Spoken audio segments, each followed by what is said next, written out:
Augusto Monterroso, 1921-2003, curiosamente fallece el mismo año en que se edita este volumen.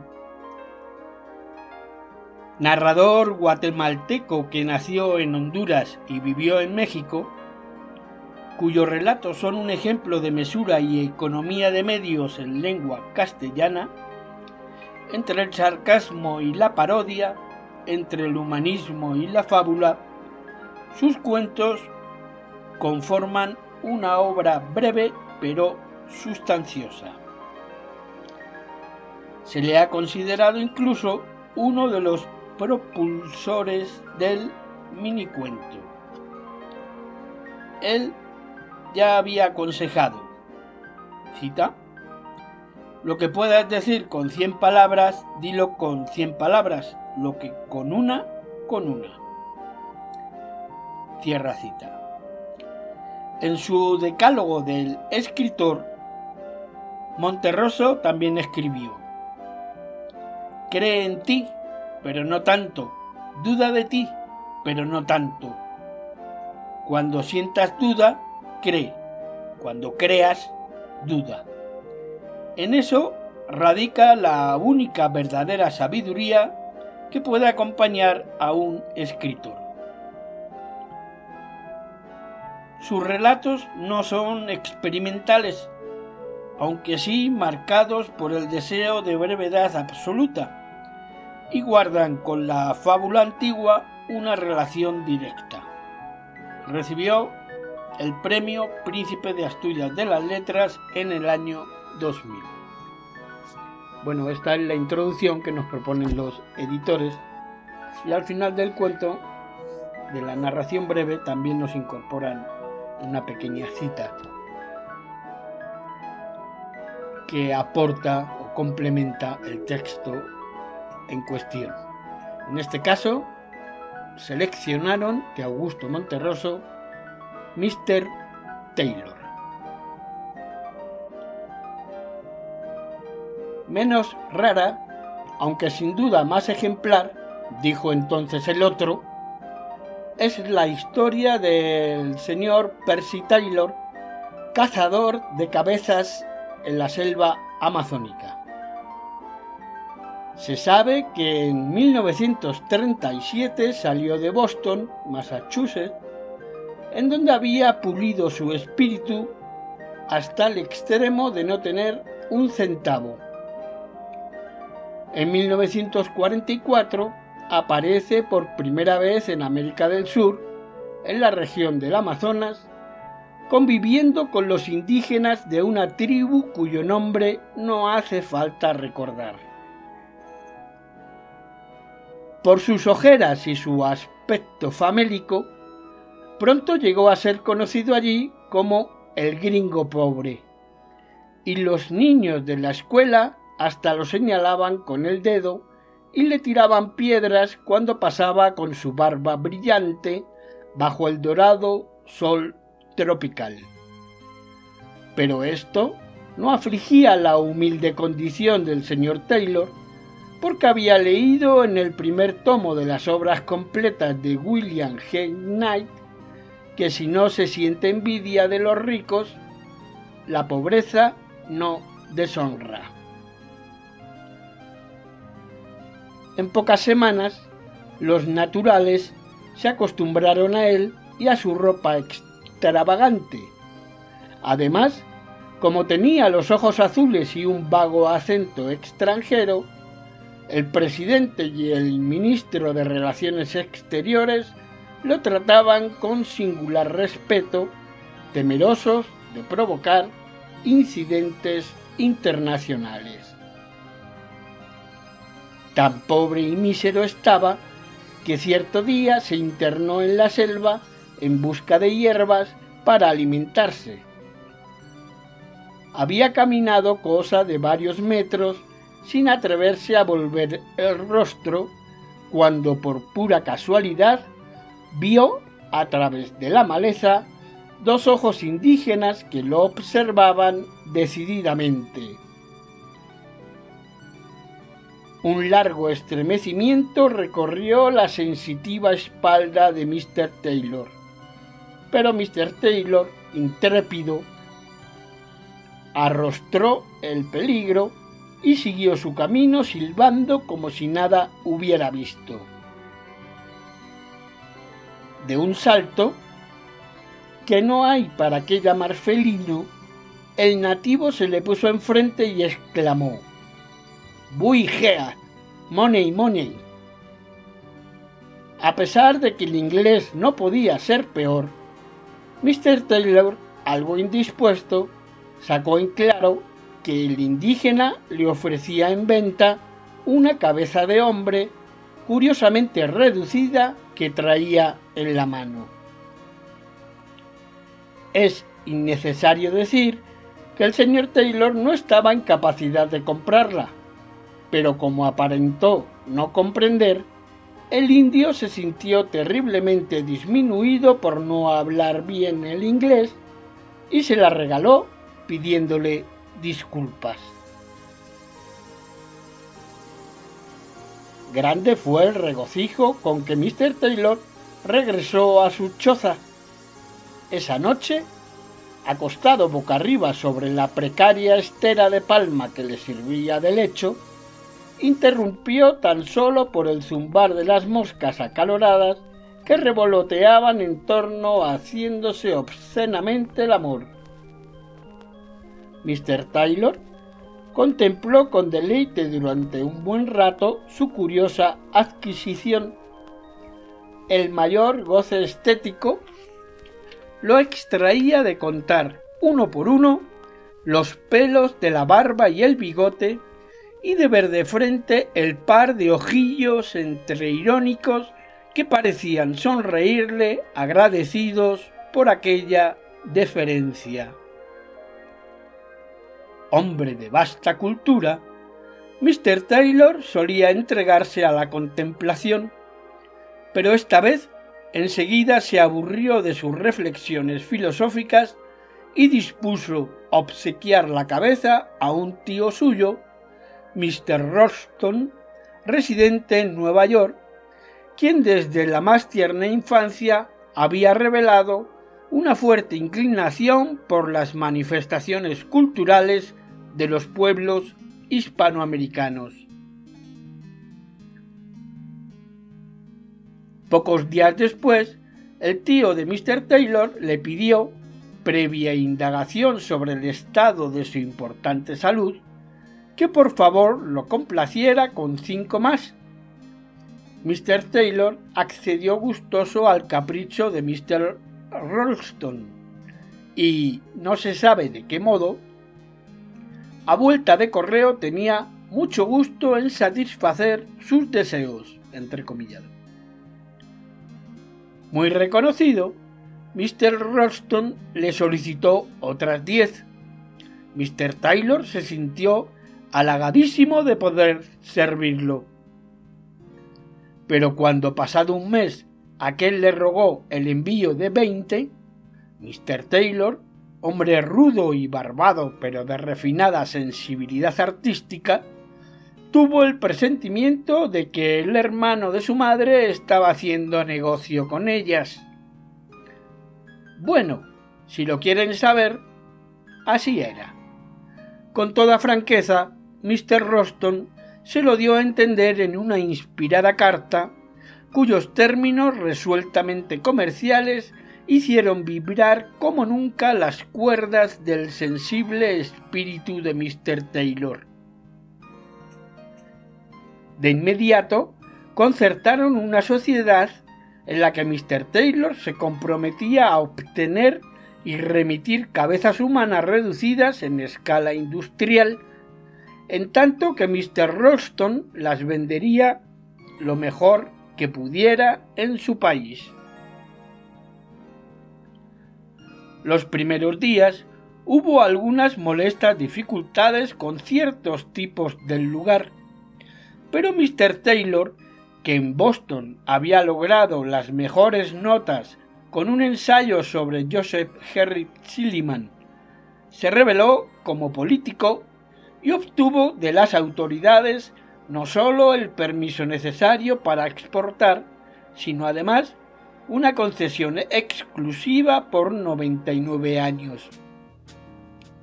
Escaso trabajo le costó convencer al guerrero ejecutivo y a los brujos legislativos de que aquel paso patriótico enriquecería en corto tiempo a la comunidad y de que luego estarían todos los sedimentos aborígenes en posibilidad, cada vez que hicieran una pausa en la recolección de cabezas, de beber un refresco bien frío cuya fórmula mágica él mismo proporcionaría. Cuando los miembros de la Cámara, después de un breve pero luminoso esfuerzo intelectual, se dieron cuenta de tales ventajas, sintieron hervir su amor a la patria y en 3 días promulgaron un decreto exigiendo al pueblo que acelerara la producción de cabezas reducidas. Contados meses más tarde, en el país de Mr. Taylor, las cabezas alcanzaron aquella popularidad que todos recordamos. Al principio era privilegio de las familias más pudientes, pero la democracia es la democracia, y nadie lo va a negar. En cuestión de semanas pudieron adquirirlas hasta los mismos maestros de escuela. Un hogar sin su correspondiente cabeza teníase por un hogar fracasado. Pronto vinieron los coleccionistas y con ellos las contradicciones. Poseer 17 cabezas llegó a ser considerado de mal gusto, pero era distinguido tener 11. Se vulgarizaron tanto que los verdaderos elegantes fueron perdiendo interés y ya solo por excepción adquirirían alguna si presentaba cualquier particularidad que la salvara de lo vulgar. Una muy rara, con bigotes prusianos, que perteneciera en vida a un general bastante condecorado, fue obsequiada al Instituto Danfeller, el que a su vez donó como de rayo $3,5 millones para impulsar el desenvolvimiento de aquella manifestación cultural tan excitante de los pueblos hispanoamericanos. Mientras tanto, la tribu había progresado en tal forma que ya contaba con una veredita alrededor del Palacio Legislativo. Por esa alegre veredita paseaban los domingos y el día de la independencia los miembros del Congreso, carraspeando, luciendo sus plumas, muy serios riéndose en las bicicletas que les había obsequiado la compañía. Pero ¿qué quieren? No todos los tiempos son buenos. Cuando menos lo esperaban, se presentó la primera escasez de cabezas. Entonces comenzó lo más alegre de la fiesta. Las meras defunciones resultaron ya insuficientes. El ministro de Salud Pública se sintió sincero y una noche caliginosa, con la luz apagada, después de acariciarle un ratito el pecho, como por no dejar, le confesó a su mujer que se consideraba incapaz de elevar la mortalidad a un nivel grato a los intereses de la compañía, a lo que ella le contestó que no se preocupara, que ya vería cómo todo iba a salir bien y que mejor se durmieran. Para compensar esa deficiencia administrativa, fue indispensable tomar medidas heroicas y se estableció la pena de muerte en forma rigurosa. Los juristas se consultaron unos a otros y elevaron a la categoría de delito, penado con la horca o el fusilamiento, según su gravedad, hasta la falta más nimia. Incluso las simples equivocaciones pasaron a ser hechos delictuosos. Ejemplo: si en una conversación banal alguien, por puro descuido, decía «hace mucho calor» y posteriormente podía comprobársele, termómetro en mano, que en realidad el calor no era para tanto, se le cobraba un pequeño impuesto y era pasado ahí mismo por las armas, correspondiendo la cabeza a la compañía y, justo es decirlo, el tronco y las extremidades a los dolientes. La legislación sobre las enfermedades ganó inmediata resonancia y fue muy comentada por el cuerpo diplomático y por las cancillerías de potencias amigas. De acuerdo con esa memorable legislación, a los enfermos graves se les concedían 24 horas para poner en orden sus papeles y morirse, pero si en este tiempo tenían suerte y lograban contagiar a la familia, obtenían tantos plazos de un mes como parientes fueran contaminados. Las víctimas de enfermedades leves y los simplemente indispuestos merecían el desprecio de la patria y en la calle cualquiera podía escupirles el rostro. Por primera vez en la historia fue reconocida la importancia de los médicos. Hubo varios candidatos al premio Nobel que no curaban a nadie. Fallecer se convirtió en ejemplo del más exaltado patriotismo, no sólo en el orden nacional, sino en el más glorioso, en el continental. Con el empuje que alcanzaron otras industrias subsidiarias, la de ataúdes, primer término, que floreció con la asistencia técnica de la compañía, el país entró, como se dice, en un periodo de gran auge económico. Este impulso fue particularmente comprobable en una nueva veredita florida, por la que paseaban, envueltas en la melancolía de las doradas tardes de otoño, las señoras de los diputados, cuyas lindas cabecitas decían que sí, que todo estaba bien, cuando algún periodista solícito, desde el otro lado, la saludaba sonriente sacándose el sombrero.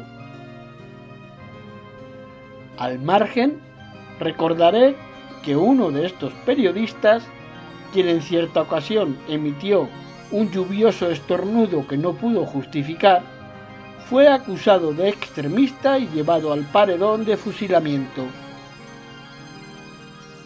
Solo después de su abnegado fin, los académicos de la lengua reconocieron que ese periodista era una de las más grandes cabezas del país, pero una vez reducida quedó tan bien que ni siquiera se notaba la diferencia. ¿Y Mr. Taylor? Para ese tiempo ya había sido designado consejero particular del presidente constitucional. Ahora, y como ejemplo de lo que puede el esfuerzo individual, contaba los miles por miles. Mas esto no le quitaba el sueño porque había leído en el último tomo de las obras completas de William G. Knight que ser millonario no deshonra si no se desprecia a los pobres. Creo que con esta será la segunda vez que diga que no todos los tiempos son buenos. Dada la prosperidad del negocio, llegó un momento que del vecindario solo iban quedando ya las autoridades y sus señoras y los periodistas y sus señoras. Sin mucho esfuerzo, el cerebro de Mr. Taylor discurrió que el único remedio posible era fomentar la guerra con las tribus vecinas. ¿Por qué no? El progreso. Con la ayuda de unos cañoncitos, la primera tribu fue limpiamente descabezada en escasos 3 meses. Mr. Taylor saboreó la gloria de extender sus dominios. Luego vino la segunda, después la tercera, y la cuarta, y la quinta. El progreso se extendió con tanta rapidez que llegó la hora en que, por más esfuerzos que realizaron los técnicos, no fue posible encontrar tribus vecinas a quienes hacer la guerra. Fue el principio del fin. Las vereditas empezaron a languidecer. Solo de vez en cuando se veía transitar por ellas a alguna señora, a algún poeta laureado con su libro bajo el brazo. La maleza, de nuevo, se apoderó de las dos, haciendo difícil y espinoso el delicado paso de las damas. Con las cabezas escasearon las bicicletas y casi desaparecieron del todo los alegres saludos optimistas. El fabricante de ataúdes estaba más triste y fúnebre que nunca, y todos sentían como si acabaran de recordar de un grato sueño, de ese sueño formidable en que tú te encuentras una bolsa repleta de monedas de oro y la pones debajo de la almohada y sigues durmiendo, y al día siguiente muy temprano al despertar la buscas y te hallas con el vacío. Sin embargo, penosamente, el negocio seguía sosteniéndose, pero ya se dormía con dificultad por el temor a amanecer exportado. En la patria de Mr. Taylor, por supuesto, la demanda era cada vez mayor. Diariamente aparecían nuevos inventos, pero en el fondo nadie creía en ellos y todos exigían las cabecitas hispanoamericanas. Fue para la última crisis, Mr. Ralston, desesperado, pedía y pedía más cabezas. A pesar de que las acciones de la compañía sufrieron un brusco descenso, Mr. Ralston estaba convencido de que su sobrino haría algo que lo sacara de aquella situación. Los embarques, antes diarios, disminuyeron a 1 por mes, ya con cualquier cosa, con cabezas de niños, de señoras, de diputados. De repente cesaron del todo.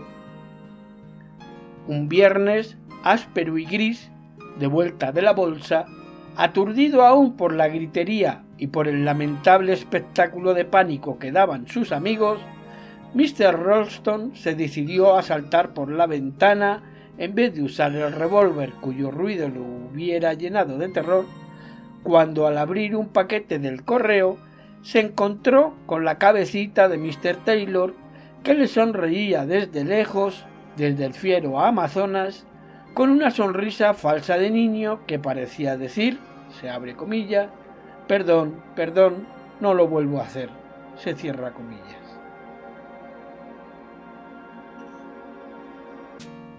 Así concluye esta narración breve, no voy a poner calificativo, de Mr. Taylor, correspondiente a Augusto Monterroso, que no será mago, mismo que estamos conmemorando su siglo de haber nacido. El apunte, por así decir, comentario o aporte que los editores incorporan en esta narración es el siguiente.